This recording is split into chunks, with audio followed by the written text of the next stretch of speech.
India's #1 AI empowered institution, JKKN. Admissions open for engineering, pharmacy, allied health sciences, arts, nursing and dental. JKKN Institution, Kumarapalayam.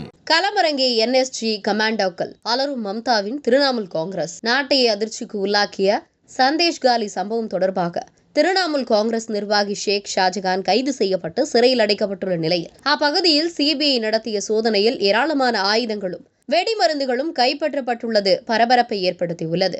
இதனைத் தொடர்ந்து CBI அழைப்பை ஏற்று அங்கு தேசிய பாதுகாப்பு படை அதிரடியாக களமிறங்கியுள்ளது.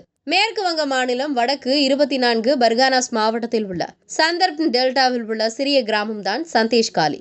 இந்த கிராமத்தில்தான் திரிணாமுல் காங்கிரஸ் கட்சியை சேர்ந்த நிர்வாகி ஷேக் ஷாஜகான் மற்றும் அவரது கூட்டாளிகள் அங்குள்ள பட்டியலின சமூக மக்களின் நிலங்களை ஆக்கிரமித்து அவற்றை பறித்து கொண்டு அந்த சமூக பெண்களை நீண்ட நாட்களாக அடைத்து வைத்து அவர்களை நிர்பந்தப்படுத்தி பாலியல் வன்கொடுமை செய்ததாக புகார் எழுந்தது.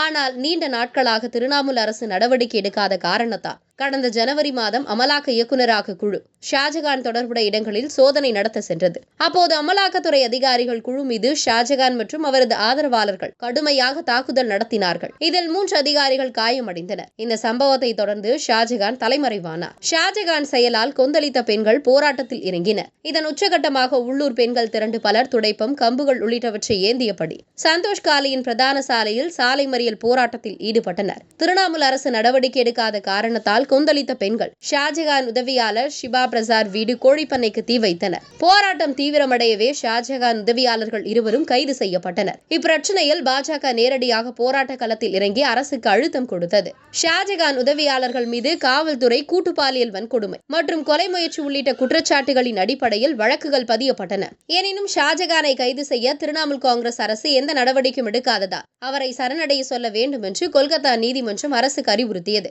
கைது செய்யவும் உத்தரவிட்டது. ஒரு கட்டத்தில் போராட்டம் தீவிரமடைந்து ஷாஜகான் கும்பலால் கையகப்படுத்தப்பட்ட சிறுவர் பூங்காவை சந்தேஷ் காலி மக்களே விடுவித்தனர். திரிணாமுல் காங்கிரஸ் தலைவர்களின் வீடுகளுக்கு உள்ளூர் மக்கள் தீ வைத்த சம்பவங்களும் நடந்தன. நிலைமை கட்டுக்கடங்காமல் போகவே 55 நாட்கள் தலைமறைவாக இருந்த முக்கிய குற்றவாளி ஷேக் ஷாஜகான் கடந்த பிப்ரவரி மாதம் கைது செய்யப்பட்டார். இடி அதிகாரிகளை தாக்கியது, அவர்களுக்கு எதிராக பிரச்சாரம் செய்தது உள்ளிட்ட குற்றங்களை ஷாஜகான் ஒப்புக்கொண்டுள்ளதாக கூறப்பட்டது. அவர் மீது கலவரத்திற்கு காரணமான குற்றச்சாட்டு ஆயுதங்களை வைத்திருந்தது, அரசு ஊழியர்களை பணி செய்ய விடாமல் தடுத்தது, திரிணாமுல் காங்கிரஸ் கட்சிக்கு ஓட்டு போடாதவர்களை தாக்கியது உள்ளிட்ட பிரிவுகளின் அடிப்படையில் வழக்குகள் பதியப்பட்டுள்ளன. ஷேக் ஷாஜகான் கைது செய்யப்பட்டதை சந்தேஷ் காலி பெண்கள் இனிப்பு வழங்கி கொண்டாடினர். இந்த நிலையில் சந்தேஷ் காலியில் பழங்குடியின மக்களின் நிலங்கள் அபகரிக்கப்பட்டது. பாலியல் வன்கொடுமை குறித்து சிபிஐ விசாரணைக்கு கொல்கத்தா உயர்நீதிமன்றம் உத்தரவிட்டது. இதை எதிர்த்து திரிணாமுல் காங்கிரஸ் அரசு உச்சநீதிமன்றத்தில் தொடர்ந்த வழக்கு வரும் 29ஆம் தேதி விசாரணைக்கு வருகிறது. இதனிடையே பாலியல் துன்புறுத்தல் மற்றும் நில அபகரிப்பு குற்றச்சாட்டு தொடர்பாக சிபிஐ ஷாஜகான் உள்ளிட்ட 5 செல்வாக்குமிக்க நபர்கள் மீது எஃப்ஐஆர் பதிவு செய்ததாக தகவல் வெளியாகியுள்ளது. அதன் அடிப்படையில் சந்தேஷ் காலியில் பல இடங்களில் நடத்தப்பட்ட அதிரடி சோதனையின் போது வெளிநாட்டில் தயாரிக்கப்பட்ட ஆயுதங்கள், ஏராளமாக வெடிமருந்துகள் கைப்பற்றப்பட்டன. தேட ஆயுதங்கள், வெடிமருந்துகள் கிடைக்கவே சோதனையை தீவிரப்படுத்திய சிபிஐ பாதுகாப்பிற்கு தேசிய பாதுகாப்பு படையை அழைத்தது. இதனைத் தொடர்ந்து தேசிய பாதுகாப்பு படையினர் அதிரடியாக சந்தேஷ் காலியில் குதித்தனர். தொடர்ந்து சிபிஐ நடைபெற்று வரும் நிலையில் சந்தேஷ் காலி பரபரப்பான சூழல் காணப்படுகிறது. India's #1 AI empowered institution, JKKN. Admissions open for engineering, pharmacy, allied health sciences, arts, nursing and dental. JKKN Institution, Kumarapalayam.